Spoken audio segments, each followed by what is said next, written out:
I'm Bowen Feng, the community developer at Systems Innovation.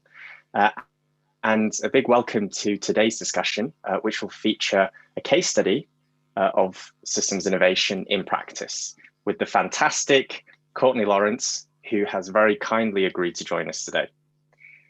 So just to introduce Courtney, Courtney is the co-founder of the Circular Design Lab based in Bangkok, Thailand.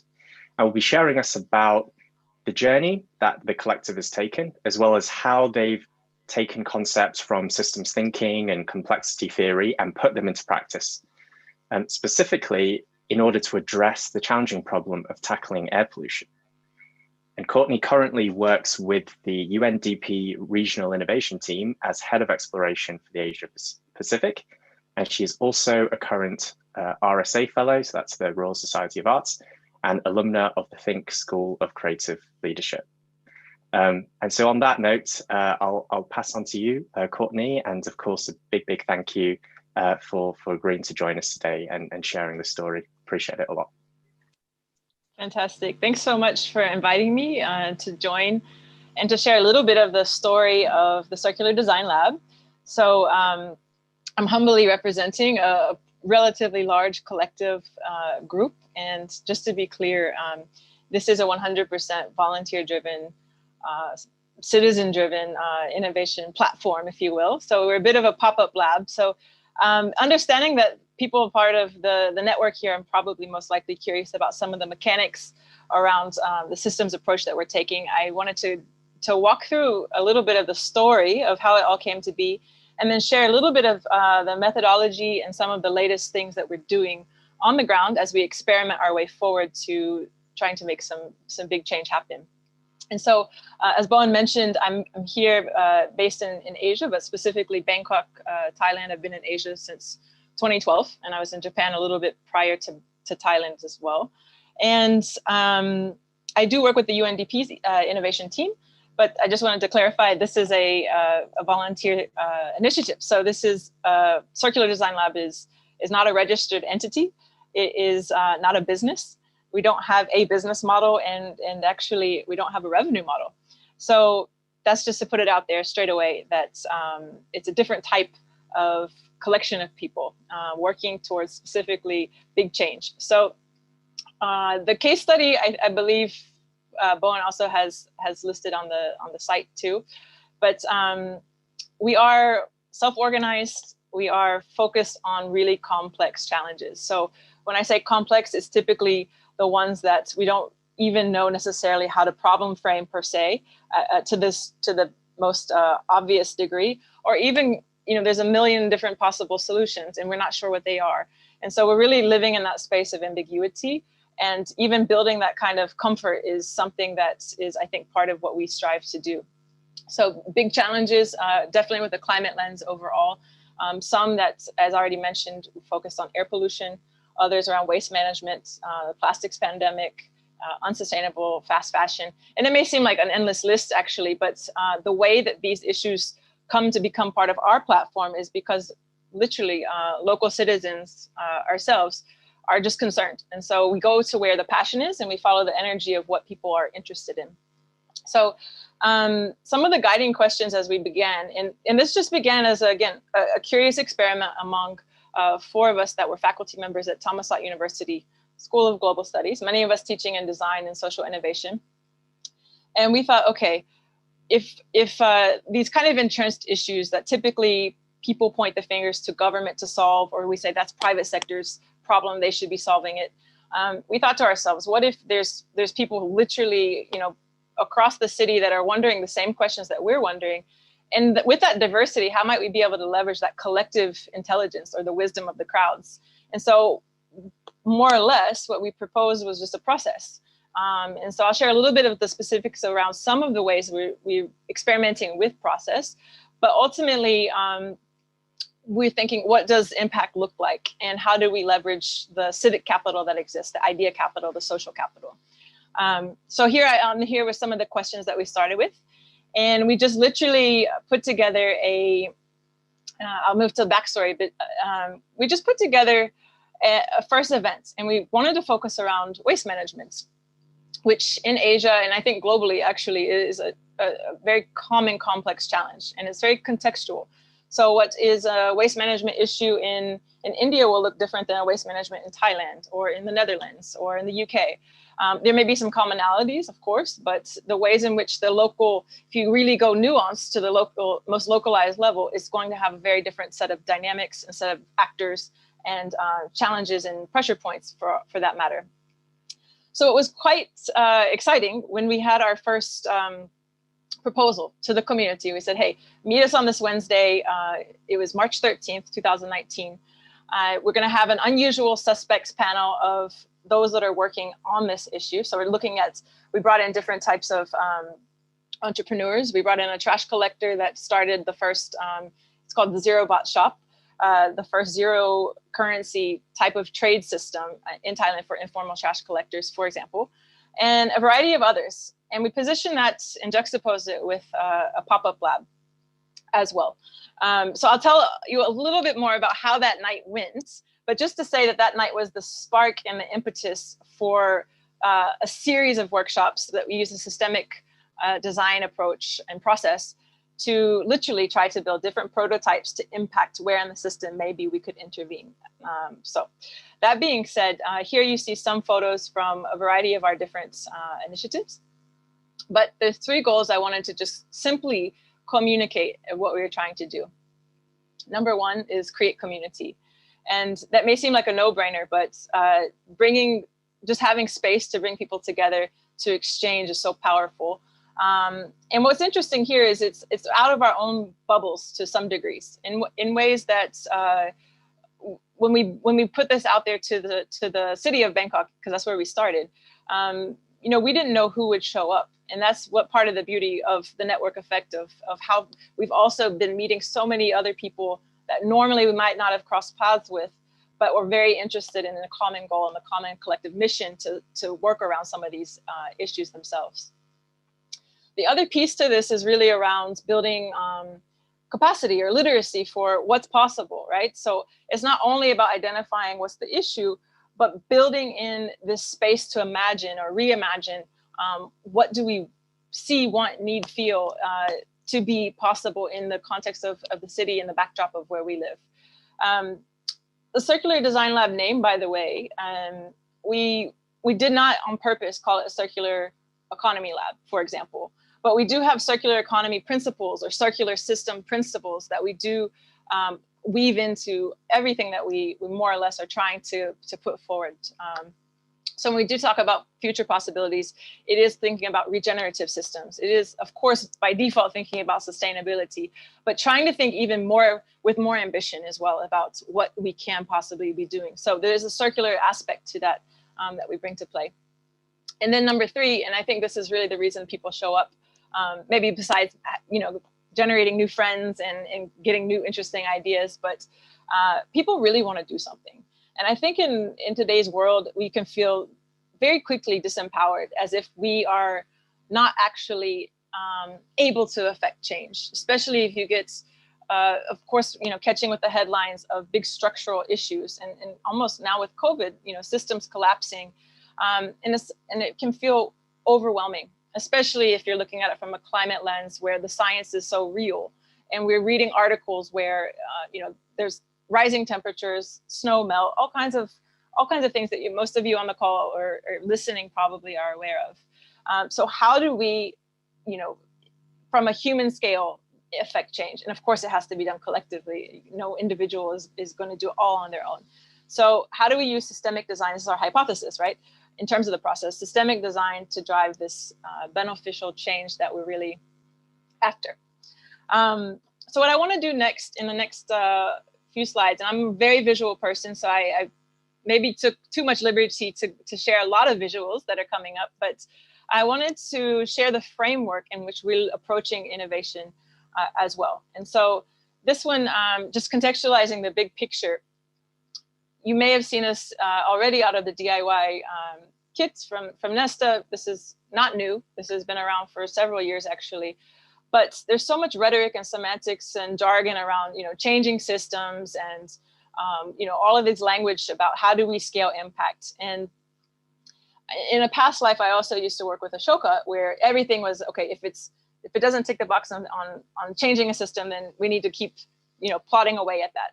And on the other hand, I see that there's such opportunity, and I'm not pushing back against that, because I do think systems need change, and we need to steward this change and this transformation. But we need to start with where we are. And so the Circular Design Lab, when we are focusing our workshops and our conversations and our prototyping, we're often kind of operating in this 1 through 4 model over here. And 5 is really what we're aiming for. And of course, 6 and 7, let's see. But everything, again, is driven by context. So how far can you really scale without compromising context as part of the critical ingredient? Culture is a critical ingredient of efficacy. So when we start with literally where we are. And that's really around the section around opportunities and challenges. At the same time, if you zoom out a little bit and just think about the greater context in which we're operating, this meta system, one of the models I really appreciate is the Spurkana model, also not a brand new one whatsoever. But what we're noticing and what we can just really, I think, sense in humanity's era, especially with COVID as an amplifier, is this kind of, we're at the sunset of certain dominant systems.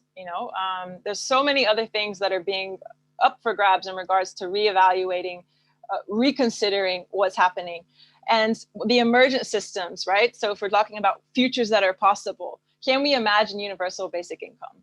Can we imagine regenerative, circular systems where actually there is no plastic that we even need to be thinking about recycling, because it's suddenly reframed with a different material and it doesn't need recycled? I don't know.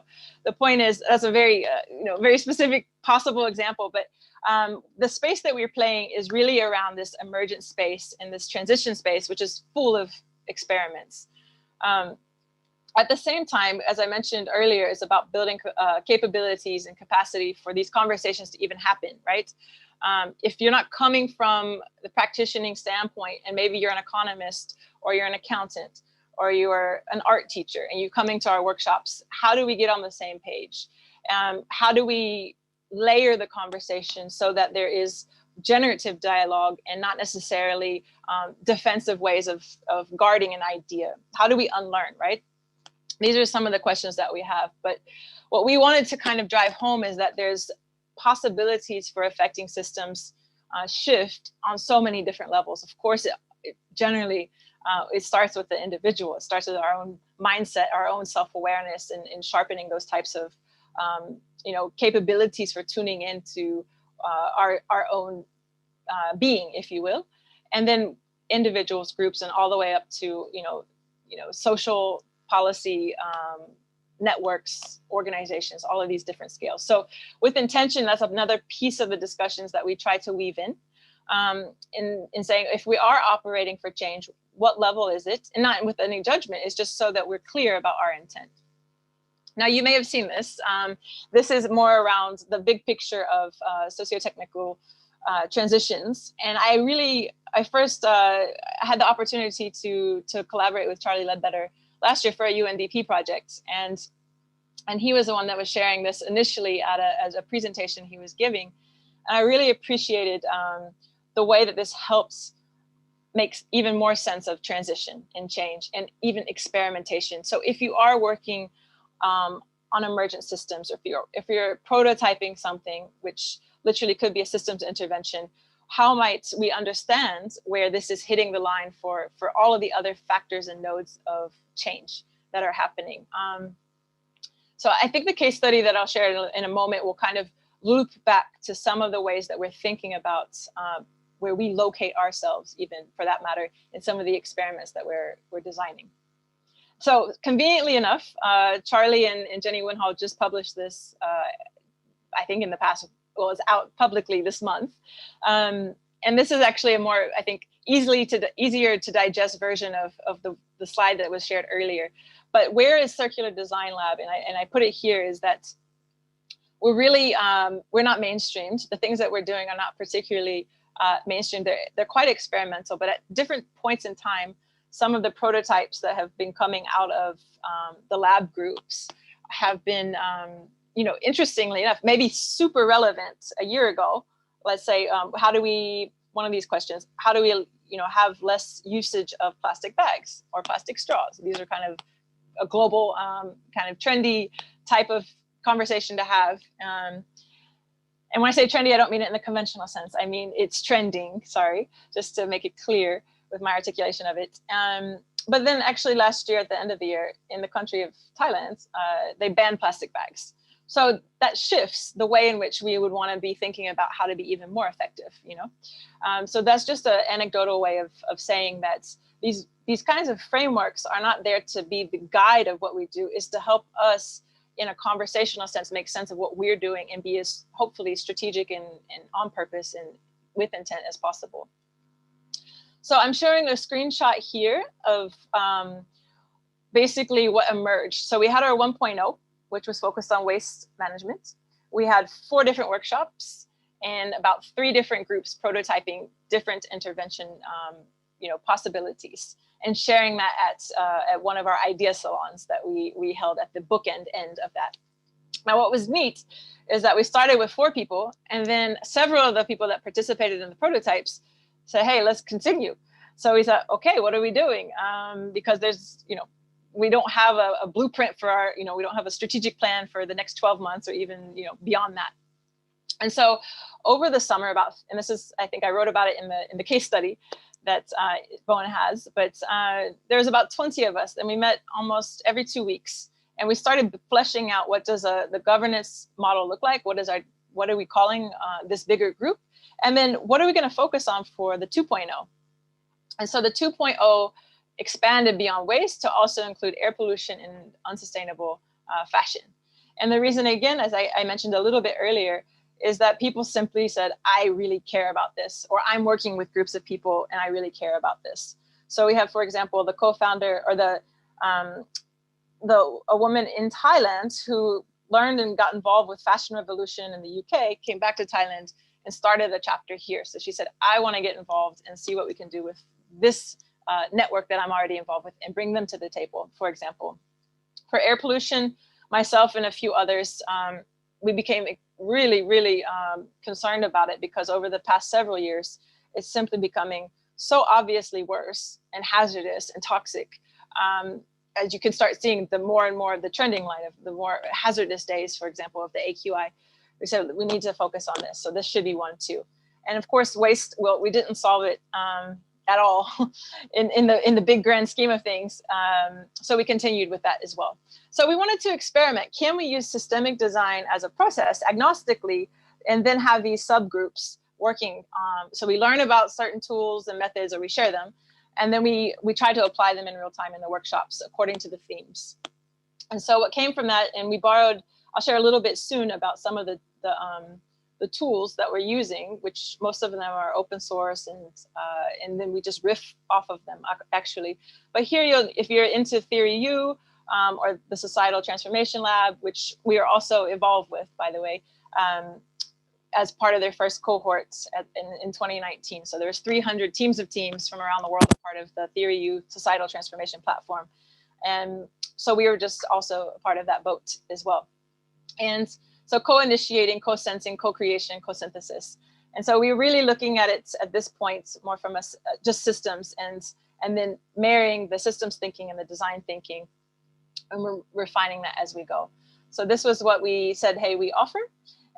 We did have a little bit of seed funding from the RSA to get us coverage for some food and space, because it's simply not sustainable to just pay for that out of pocket. Plus, a lot of us are volunteering so many of our precious free hours, because almost everybody is either a full-time professional of sorts, or has a full-time job, or a very busy, life could be full with family or other things too.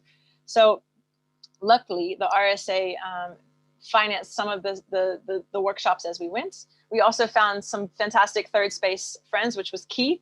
And when I say third space, what I mean is it became like a home away from home. We have an old house here with an NGO that offers it for community organizations to run workshops, and there's a cafe there. So, and there's a yard, and it's not just an office building. And this matters. There's soul to it. And when you go there, you just feel good, and you're with people that are interesting and really care about the world. So when we run our thing, so it's become part of our kind of part of our footprint, our DNA, is to have this space too. So if you're on the call and you're thinking about all of the things that we were thinking about, just doubling down on the fact that space is so powerful and it really matters. So when we launched, let me see here. Sorry, I think I'm on the wrong. There we go. This is one of the photos of our 2.0 pop-up. We did the same format. We had a lightning panel, experts on, not experts, but people experiencing or working on issues around waste, air, fashion, etc. We even had a 9-year-old speak on the panel about this energy transition experiment that she's running. And so if you look at the bottom left, you'll see our youngest member, this young Thai girl, and her mom translated to English for her on the panel. But it's very family friendly and quite interesting to see who shows up and how we get there together. So methods, process, tools, I will be brief, but just to kind of paint the picture of some of the things that we've been playing with. And nothing's perfect at all. We just kind of find the things that seem to be working and then iterate, if you will. But we certainly borrowed a little bit of some of the process tools that came from Systemic Design Toolkits. Theory U is there. Really love Alberta Collab's Follow the Rabbits field guide. And then a few others that I didn't put as screenshots, but Daniela Papi Thornton's, what was it? The tool that helps you look for the gaps, impact gap canvas. We certainly played around with as well. I found that to be very compelling because a lot of times we're moving straight to solutions when we need to do justice to problem framing, and we need to do justice to understanding and just doing a horizon scan of what other initiatives are working on this and how might we either learn from it or collaborate with them. And if there really truly is a gap, then that's fantastic because that's a space to explore further. So that was another tool that I really appreciate and we used.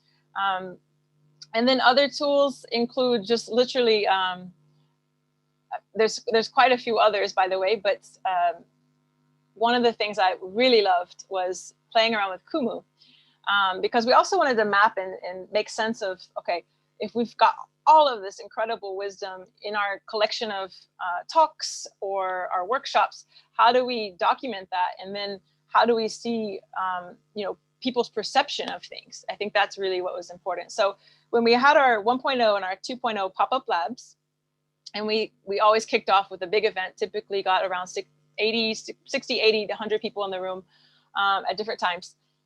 The second part of after listening to people, we wanted to have smaller group discussions. And I thought this went so well the first time we replicated it the second time. And this was a big experiment too. But when we had about 100 people at our first one, we had predetermined from our network who might be facilitators at small groups. And we were able to get some of our university students in as mappers of conversations. And so when we broke into small groups and we just simply, when people entered the room, they got like a red dot, yellow dot, blue dots, a sticker. And then it was very simple because then we could say, okay, now we're going to do the pop-up R&D lab. Just go to the person that's waving the hand that has the blue or the red or the green. And that was a conversation in which we started mapping how do you see the opportunities and challenges, as well as who else is working on this inside of Thailand, who else is working on waste management outside of Thailand, and started just mapping that way. Now, how to do it with Kumu is, if you're a Kumu person, maybe you know this. I'm always playing around with learn as much as I can, learning from Kumu, and I'm I'm not like perfect with it by any means and not an expert, but it was simple enough to be able to sync a Google form in real time to the Kumu map. So our students, when they're listening, okay, problem, solution, opportunity, oh, this person said that, they were able to just type it in their phone on the Google form, and then automatically it would sync into our Kumu map. So that's where we were able to kind of, I'll just show you, start looking at patterns and clusters of challenges, opportunities, solutions, examples, etc. And also, what other things do people perceive to have just get in the way of getting things moving in the right direction, for example? So we've iterated with this process quite a bit, but the point was to stimulate a conversation, make sense of it in real time, but then have data to start with before we kicked off our workshops. Our workshops typically ended up having around 35 or 40 people coming. And one of course, the challenges is when you're running it on the weekends is, well, people have busy lives. So there may be a schedule conflict here and there, but it worked well enough to have a small core team leading. So we made sure that prior to launching our series, which people at least needed to register for so we knew who's coming, to have at least a triad. So at least 2 to 3 people that were accountable to being the co-leads of that group. And so I'd say that it worked well overall, but the challenge was this lack of always having the same people at the table. Now, the facilitators, myself included, of the whole process, we were at every single session in general. So we could always understand where people, where they are in that thing.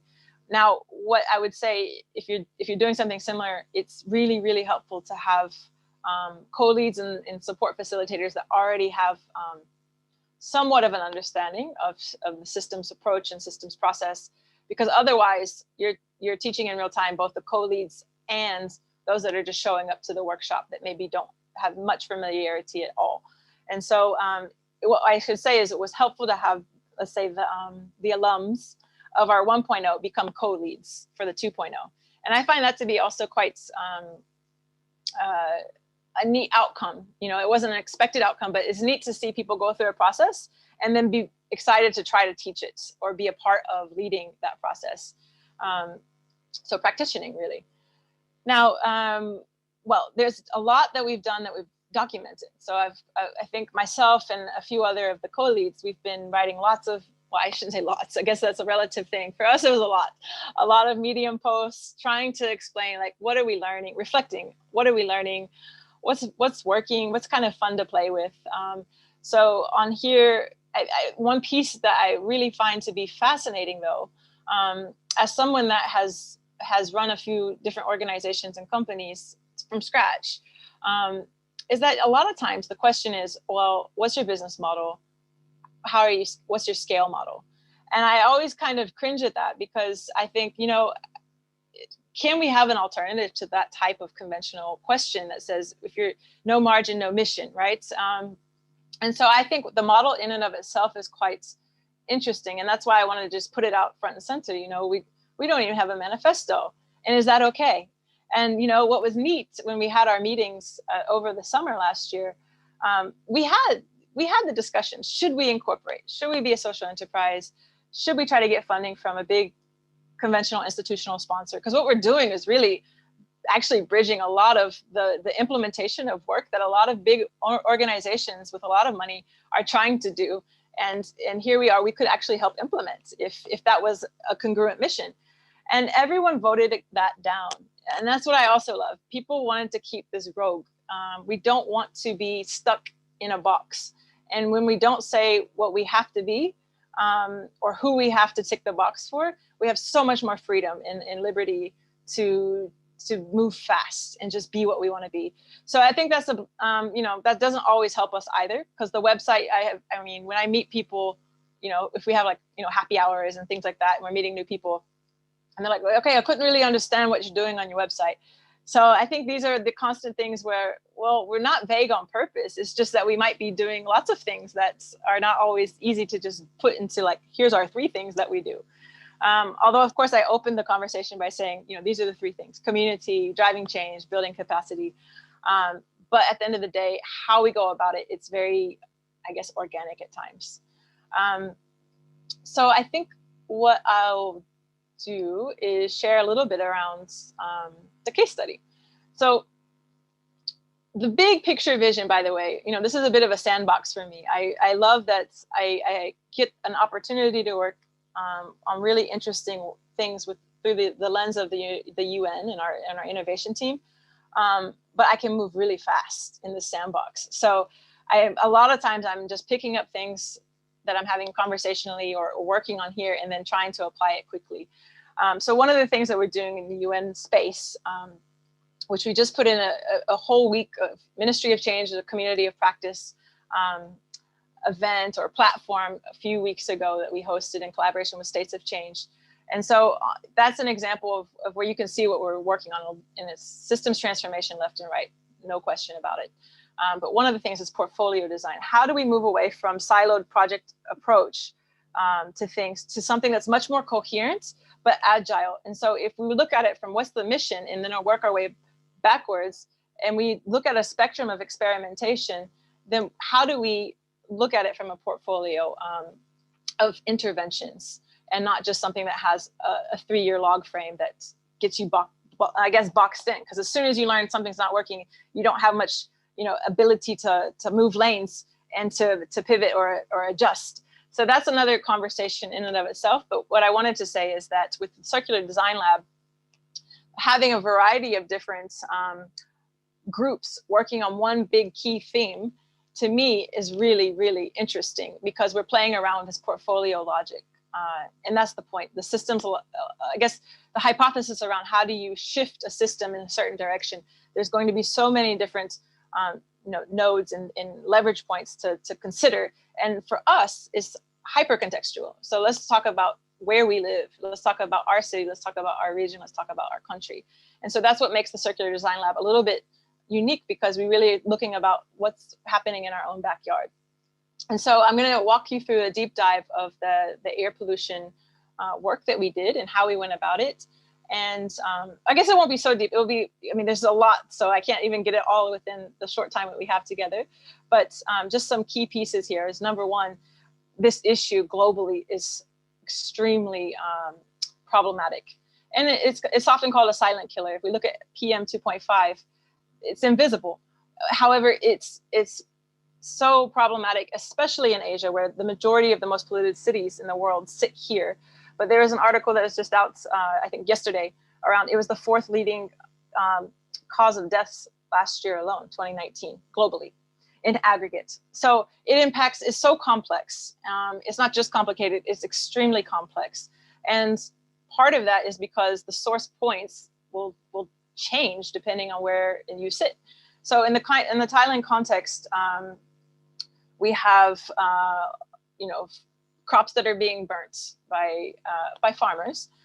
We have a lot of industrial pollution, and just only, I think, last month, there was finally a ban against basically e-waste processing, because when the doors to China were shut a few years ago, all of the electronic waste that was getting shipped to China to get processed ended up getting shipped to pop-up areas in Southeast Asia, and quite a lot in Bangkok or around Bangkok as well. And the toxicity of that emission is unbelievable. But then you also have transboundary haze, and those have different source points as well. And of course, more cars on the road is in just the industry itself. So the point being is, it's complex, right? And it's also it's a dramatically negative impact on the human body and the ecosystems, ecologically speaking. So I'm not sure the sequence of why this slide is here right now, but now you can see this is our third space, but the home of where we ran and run quite a lot of our workshops as well.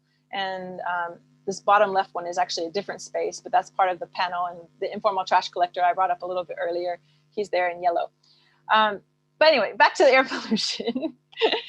So, well, how are we moving from, just little old, folks breathing in bad air to saying, what are we going to do about it? So there's a backstory to it. And now we have, and this is what I'll be sharing with you, is a citizen-driven policy campaign to establish the first Clean Air Act of Thailand ever.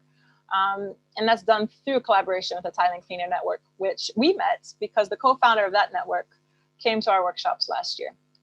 So when we had our workshops in 2019, this is the 2.0 lab. This is rich picture. So when you have a lot of people coming together that may not be so familiar with systems language, what better way to just get it out there if you're talking about mapping systems and honoring context and honoring stories and honoring personal lived experiences than just literally talking it out and mapping it out, drawing it out. So this is a picture of what we were talking about, core drivers of the challenge. And so what you see here is probably not what you're going to see necessarily in any other city per se, but some overlap for sure. But one thing I learned through this was in Thailand, for example, there's no climate change, there's no environmental curriculum growing up.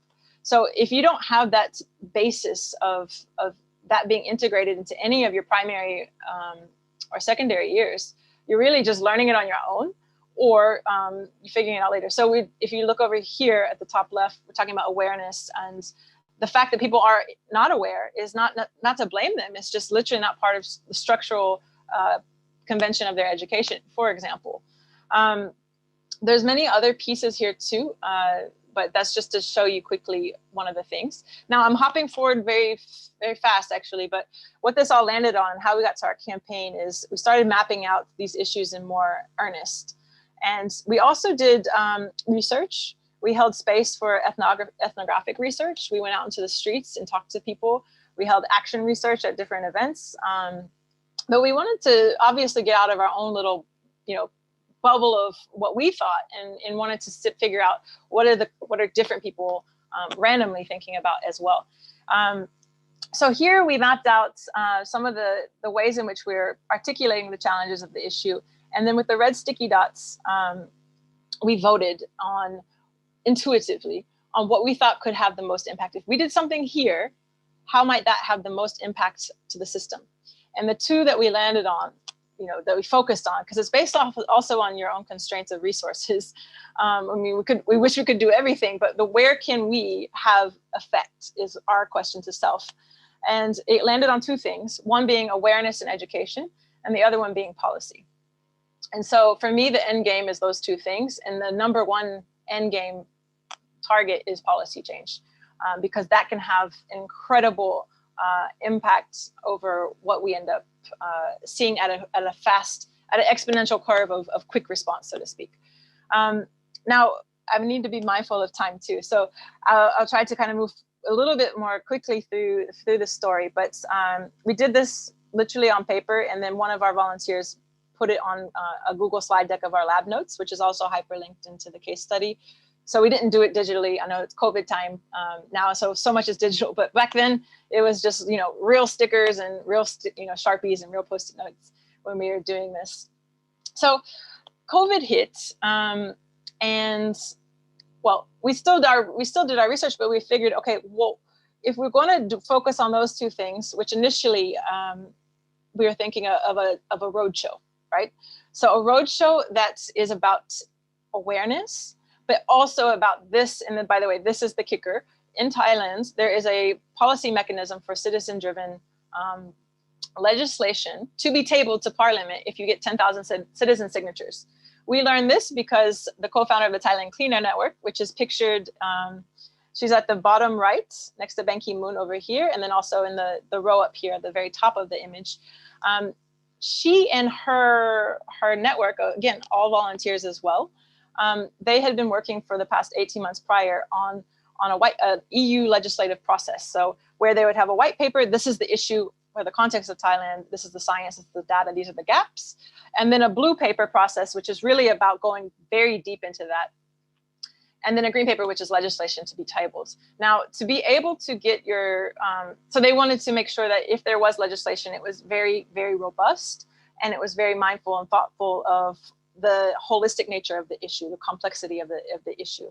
So the authors of that paper include an Ashoka fellow who's been working on this for over 10 years, includes environmental lawyer, actually pictured here at the top, Ajahn Noi, who just, again, on her volunteer time out of earnest is trying to figure out how to build environmental legislation into this. One of the ministers of health is also a part of it. So you have very credible, legitimate Thai citizens that have been crafting this academic element. And then, well, how do we have the rest of the country know about it? So that's where the concept of joining forces really came to be, because we thought, wow, we can be the amplifier. We can be, accelerating the possibility of this moving forward. And so COVID, as I mentioned, happened. And well, we did run some prototypes to see if we were to move digital, would there be interest? And back in April and May, we had 3 pop-up webinars, and they were focused on the fires of the north part of the country, which at that point, Chiang Mai in Thailand, at one point had the most polluted air out of the entire world, if you look at it from air visual data from the AQI. So that's because that was the season in which a lot of crops were being burnt for agricultural purposes. So we had over 100 people coming to those, and we thought, okay, there's enough interest here. And so let's double down and think about what does it look like to do something that will be about informing and educating, reframing the issue in a creative way as well, but then letting people know that there's a policy opportunity to do something. And so that's where From 2.5 to 0 was born. And it's really just an intermediary step. We're reconvening now. We're in the middle of this campaign. It launched in August, and it wraps up in December. If you go to the website, you'll see a lot of content and a lot of material. But the most important thing for us was to just simply test do people know that they have something they can do at the human scale, especially for an issue like air pollution, which can often feel so intangible and out of reach. What can you do? And so this is, by the way, a screenshot of the English website, but we have the full Thai version as well, obviously. I mean, we're in Thailand. And we bought the domain righttocleanair.com, which amazingly was available. We were surprised and excited when we found out about that. And we made sure that the paper that we were able to rally funds to get all of their work that was done in Thai, 200 pages of this blue paper of the issue contextualized for Thailand, translated into English, which is huge because this allows us to build allies and networks that might not necessarily be operating in Thai and or have the time to necessarily dive deep into it. So the roadshow itself is really about making this something that's mainstream and accessible to everyday people. So that's why once a month, we have the authors of this paper sharing the story of what their academic research is, but in layman's terms. And then we have another session once a month, which is all about reframing. Have you thought about how air pollution can be an asset? We'll meet these entrepreneurs printing ink out of air emissions. They're called Graviki Labs from India. Here they are, they're talking to us now.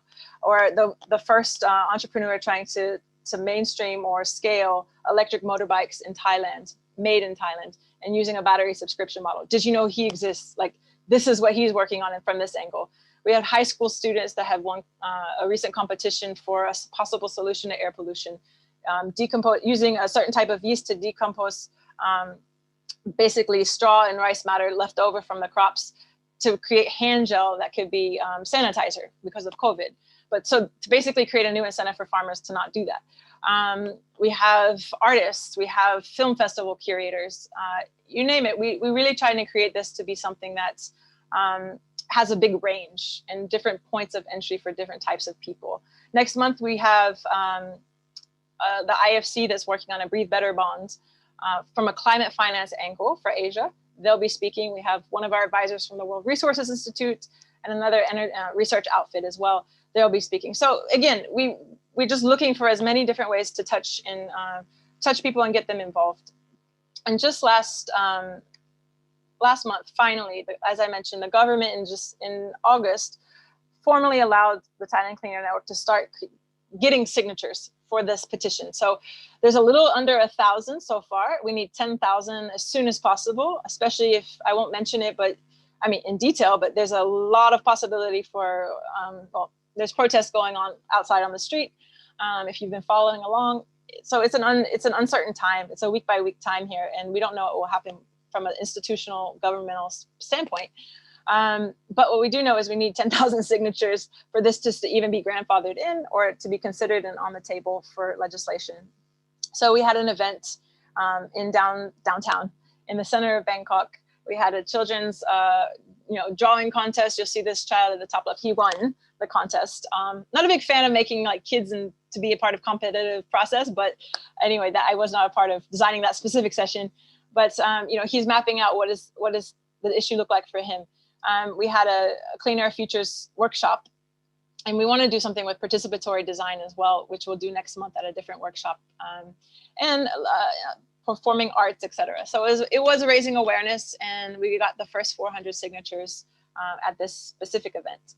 So contextualizing the issue, I kind of already went through it, but here's some visuals just to say that, and this is from Thailand Clean Air Network, that they're really focused on the holistic nature of this. And they're also following a really strategic process in terms of consultations, in terms of ensuring that we're looking at this issue multidimensionally and trying to get the word out as much as possible. On a final note, I just wanted to mention, I think what's also quite interesting and unexpected is how intergenerational this has become. I'd say the average age overall for Circular Design Lab participants is probably in 20s, 30s, 40s. And the average age of Thailand Clean Network is probably in their 50s and 60s, maybe higher. And it's also majority Thai, but certainly quite a lot of internationals that are expats or foreigners that are living here, working here, also feel, I want to do something. So myself, I'm not from Thailand. I cannot officially be a signatory on this process, but I can be a part of, connecting different dots in different ways and making this cause more, have a greater platform as much as possible. So on the air pollution front, I love this quote, pollution is nothing but resources we're not harvesting. And so how do we reframe this as a value? And I think that was one of my earlier points was, how do we present this as an issue that's got a very different narrative along the way? And that's what we're experimenting with. So we are very much, as much as possible, online. So we have Medium, YouTube, you name it, here it is. We're around, and the website's there. And one last thing to just share, we partner with the RSA Student Design Awards, and we're the knowledge partner for their creative design brief on the right to brief. So right now, over the next 8 months, it's an open call, and they just launched 2 weeks ago, and we walked them through some of the story of this, for example. But really grateful that institutionally there's the support to elevate the issue, and that us and World Resources Institute, WRI, are there to be on the panel to see what interesting things might be presented or come up with. But this is a human rights issue. It's an environmental issue. It's a social justice issue. It's an environmental justice issue. It's so important, and so we're just happy to be a part of a collection of people that are trying to do something about it. And that's it. Sorry, I went a little bit long-winded there, but that's a big picture of what we've been doing as well. And next week on Wednesday, we're going to be doing another face-to-face workshop, Systemic Design 101, to try to make something very entry-oriented for anybody that's just curious. And we have our co-leads working on food systems, air pollution, of course, us still there, plastics, and then also unsustainable fashion. And we're going to experiment next week, and actually, instead of putting people into siloed groups, we're going to make sure that they're like a salad bowl, really mixed up into smaller groups, and start mapping some of these different interconnections around this very complex web, and see where we might be able to stir up another wave of thinking around how we might be able to impact the system, but from a way in which we don't generate unintended consequences. And the last thing I'll mention is part of that thinking came from just simply the fact that we're going to be running DIY, do-it-yourself air filter workshops, trying to democratize the access piece. So for $10, we're partnering we have a small grant with MIT that's funding 50 of these very low-cost air filters, but with a fan, literally an oscillating fan or a flat-faced fan, and with the right HEPA filter, you can create your own indoor air filter for very cheap costs, right? And normally these purifiers are so expensive, so that doesn't really help. It's a Band-Aid solution, but it's to raise awareness as well. So we're partnering with the Urban Studies Lab and other organizations around that we can connect with to make sure we're going to communities that need it the most. But one of the things that emerged was, we asked our partners, what happens to these air filters after 4 months? Because that's the lifespan typically. And they said, we can't recycle HEPA filters. And you're like, oh, okay, so we're talking about scaling this, but then the unintended consequences creating more stuff that goes to the landfill. So these are the things where if we can think in systems and layers of different non-siloed, even challenges from a challenge perspective, what might we be able to do and mitigate the risk that we actually just end up amplifying or making another problem somewhere else? So all that to say, I would love if anybody happens to have ideas, spaces to collaborate, or even resources to share, please feel free to reach out to me. I think you can message me on LinkedIn or on Twitter. And there you go. So that's the long and short of it for this very moment. Wow, thank you so much, Courtney, for that. a kind of in-depth run through in a way. I mean, I think you did I mean, one thing I really appreciated is how you not only really talked about the story and, I mean, I felt very much like I could kind of feel what it was like to be part of this community in a way, and really the passion also, because it's a challenge which is so obviously kind of complex. I mean, air pollution, where do you trace the cause and effect? And if you start to look at, the stakeholders and who's responsible, who might have an interest in this, it's really a very broad network.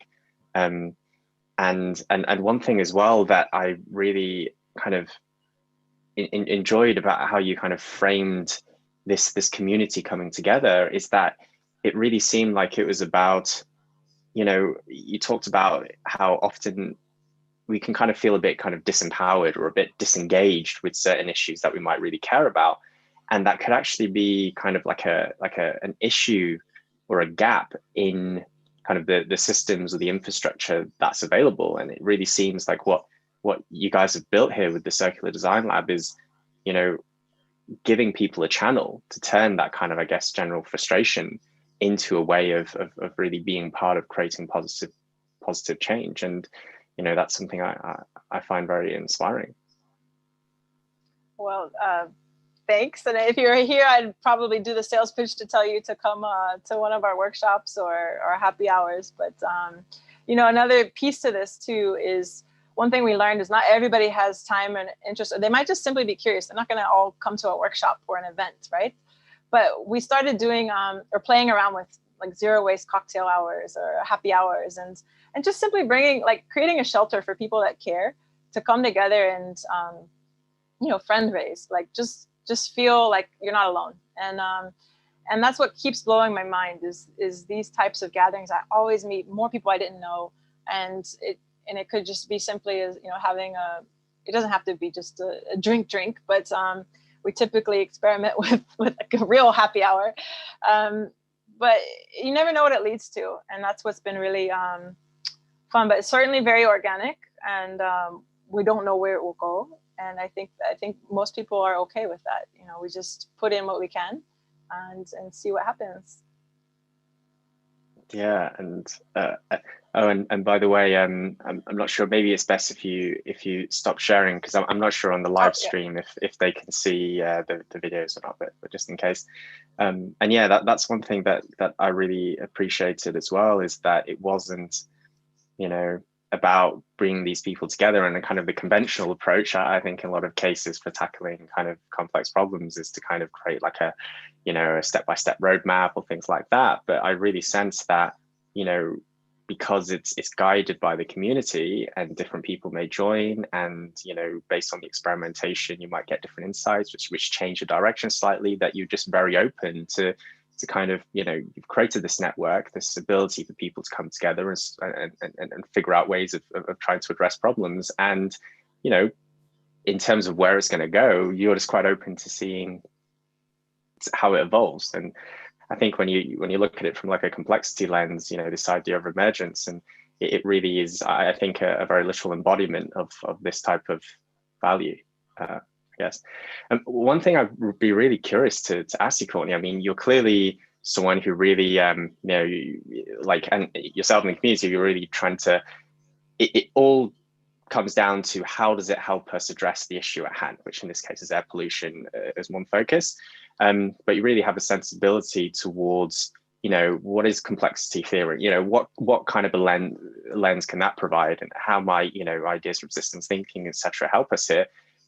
How would you describe your own journey into this way of seeing, I guess? Did it just kind of make sense to you immediately? Were you trying to solve some problems and conventional methods weren't working? Like, how did this kind of happen for you?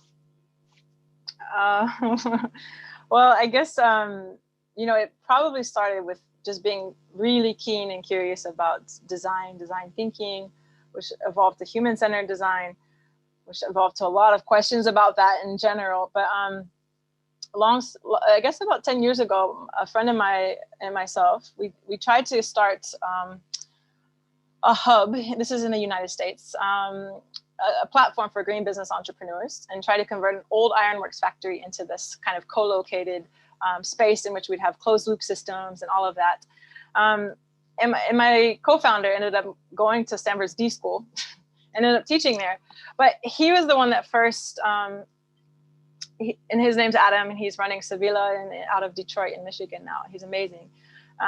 But to have that process lens, which he was sharing as I was learning from him too, it became so interesting and it made sense, quite intuitive. I think design thinking and human-centered design are incredibly intuitive. And what I found through research too is a lot of people do it intuitively, and then you learn there's this framework and it's codified, and it actually helps accelerate and make your craft more nuanced. And so when I went to Japan, I was allowed and able to help launch a curricula at a university and really design a lot of my own courses. And one was designing for social innovation and leadership. And so I was kind of inspired by my own hard journey of didn't think I would ever be a social entrepreneur of any sort. And then and I worked with Ashoka, so I was kind of already, interested in how do you make an organization sustain and make impact. So that was always my big backdrop question for several years. And then just experimenting through that process of helping to guide students. Through that, I ended up creating my own organization and working with more like professional aged folks, not just university students. And I realized, it's not the missing piece, but it's so critical to have a systems lens. So I won't do anything now without a dimension of some kind of conversation around systems. If you ask me to run a design thinking workshop, I won't do it unless we have a design piece. I'm really not a huge fan of design sprints unless there's an understanding there's an immediate intermediary step and there's a systems component, because our world is so complex. And it's this like air filter example. We might be solving one design question here, and then we just accidentally generated a whole nother set of problems over there if we weren't thinking in systems. So I'm enjoying practicing as best as I can. And I'm really loving, exposure to a lot of the interesting work that the UNDP is trying to do, pilot experiments, and figure out as well, because these are real issues when it comes, of course, as we know, when it comes to social and environment, especially, and arguably economic issues too. But it's been a slow evolution, and everything is just learning by doing. But to me, that's how I learned. It's experiential, and it's fun to read the theory, and then bam, let's see what can we do to see where it fits and sits. So I have a lot more to learn. I mean, I'm no expert by any means, and but yeah, I'd say that's kind of where I am at the moment with it all. Yeah, really, really kind of not just dwelling in kind of the theory, but always looking at, how it applies in practice and constantly kind of iterating something too. I think one thing I really enjoyed about kind of your response there was how you linked, I mean, there's a lot of interest in like the intersection between systems thinking and design thinking. And for lots of people, I mean, for me initially, it wasn't really clear kind of where the nuance, I mean, obviously there are differences, but kind of actually where's the intersection and where do they kind of differ? And I really liked how you put it into context of they're very compatible, but actually design thinking, it can pose the risk of focusing on a problem that may be solved very effectively using this process that isn't actually helping on a more holistic level, let's say. And really, for example, I mean, it really seemed like you guys did this with the Circular Design Lab, which was starting with this kind of starting with the systemic approach and the systemic awareness, and then having this methodology of making change. One thing I'd be curious to ask is, you kind of talked about how there was these people working together on this challenge in this kind of way, and there's often this almost pressure to be something like, oh, you're a social enterprise, or you're a foundation, or you're a for-profit, and maybe you want investment, and they're kind of expecting this from you. But you really chose as a community to kind of go down this more organic route. I kind of feel like lots of people, especially in these more kind of decentralized communities, I mean, systems innovation is an example of one, that it's kind of like you're not really sure how to kind of put a structure to things, or if even that's desirable to kind of reach your end goal? It's a very broad question, but like how does that kind of sit with you? I mean, would you kind of put yourself in a certain category? Would you say more of a social enterprise, or how do you see this playing out as well, like more long term? Do you think that you're able to kind of really keep this space? Yeah, very good question. We experimented with the idea of incorporation earlier in the year, and we did research, etc. Because if we want to scale impact, then maybe there's more ways we can do that with more, resources dedicated full time. And I think, in a way, probably, to be very frank with you, maybe some of the co-leads that are so invested like myself, we're probably getting in a little bit in the way of letting this evolve to the next stage. So I think with time, if there's still the right level of energy, it will be about passing it on to someone else to take the reins and own, if you will. And I think that not having the financial element there at the moment is really helpful for not making that too tricky of a conversation. Because as soon as money is on the line, people can change, that the motivations and the level of trust can shift. So right now what's beautiful is pretty transparent agenda. Like no one's drawing any cash from this. And that's just very clear, right? So I also try to make it very obvious for the campaign, for the air pollution, because that's a very political issue. Sounds really dreamy to be like, okay, now we're going to fight for policy change, but it's there's a lot to that story that's very, very complicated and possibly dangerous at times. So anyway, I'm hoping, maybe it would be something that can continue, and I'm not necessarily a part of that. And we've had other people from other cities reach out and say, hey, we want to try something like this. And in Hanoi or in Berlin, and I think that's what's also quite cool. It's just idea can be contagious, and people can make it however they want, make it their own too. But let's see. You're asking me where it's going. I'm not sure. What a terrible answer. I really let's see. Yeah, I'm not sure. Yeah. No, and actually, kind of reflecting back as well, it's probably not the best way of framing it, because it's not, it's always organic, and it depends on kind of what's happening in the collective mindset. One thing, I think one thing that the people in the SI community are often quite kind of interested in is this idea of having, whether it's kind of more centralized. I mean, these are obviously very bucket words, but kind of more centralized approaches to trying to solve a problem versus more kind of decentralized methods. And what I sense from kind of listening and reading about what you guys have done is that it's very kind of bottom up. It's quite kind of grassroots, and I'm kind of curious from your perspective, what were kind of the benefits of you of taking this more kind of ground up approach versus more of a kind of a top down, or trying to kind of do it that way? Well, yeah, I'm actually trying to figure out how do we make it even more decentralized. I have read Reinventing Organizations, and you think about like teal structures or holacracy. And I think what we haven't figured out is the governance model, so that it can be still, we're clear about like what the thing is, and then there's the freedom for it to emerge in different ways.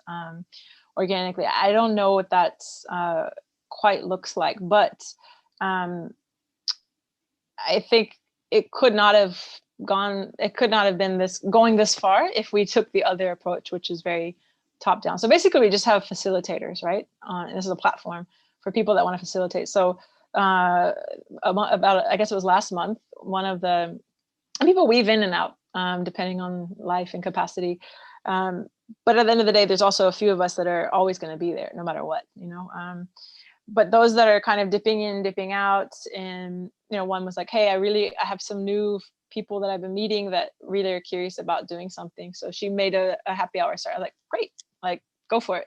And we partnered with the Incubation Network. I'm running Circular Innovation Jam, which is a region-wide initiative to try to crowdsource interesting solutions to the plastics problem. And we're lucky to have a really talented, one of the other very talented volunteers say, hey, I can project manage that, let me do it. And so it's quite neat. You know, if people want to lean in, we've got plenty of opportunity to create something or build or lean into the structure that exists. But yeah, it's a grand experiment. It's a very grand experiment. Yeah, totally. And it seems like a kind of an interesting time as well, where people are kind of experimenting with these new governance models and trying to kind of solve things in novel ways. And I'm aware of time, and apologies. I mean, I didn't actually get around to audience questions. That's completely my fault for not keeping better track of time. I didn't realize how quick it went. But just as a wrap up, Courtney, I'd be curious, you know, how can we kind of keep in touch of what you're doing and kind of if there's any kind of updates or last final thoughts you'd like to share with the community. Great. Well, if anyone is listening still, I don't know. We certainly have a newsletter which we just try to share updates, etc. But again, really keen to hear your thoughts on anything that are interesting models that maybe you're working with or experimenting with that may have an interesting connection or relevance to what we're doing on any of these fronts. And I think that's where, you know, it's just like building the alliance, if you will, the coalition of the willing, like the folks that really care about these issues. We're always going to have that common ground of really being determined. And I feel the urgency of especially of the planet's boundaries, you know, and our ecological systems. It's really dramatic how serious it is. And so there's a quote, I'll leave it, I guess, at this, but there's a quote that I came across from Stacey Abrams, you know, Congresswoman out of the US, a few weeks ago on Twitter. And she says, I'm not optimistic, I'm not pessimistic, I'm determined.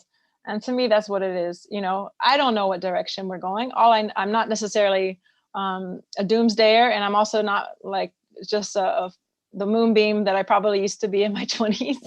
But you know, I really care, and that's not going to go away. I'm definitely going to use every, you know, day that I have to do something that I hopefully think is ushering something positive, or a turnaround of sort, or just an awakening. You know, it could be as simple as just being a part of the wave of more higher consciousness and awakening of these issues and connectivity to society, and you know, looking at things for what they are, which is completely interconnected.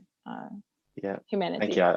Yeah, I think that's a perfect note on which to end. And I really think that, you know, a lot of people here would kind of really resonate with what you just said. And so, yeah, thank you again, Courtney, for that. That was really wonderful. And we also have a written case study as well. So if you would like to kind of really read this in more depth, you know, Courtney's helped to put together a case study, which we've attached a link for in the description. And so, yes, there's lots of great stuff there. So thank you so much, Courtney. Thanks for having me. Yeah, thanks for everyone who joined us today.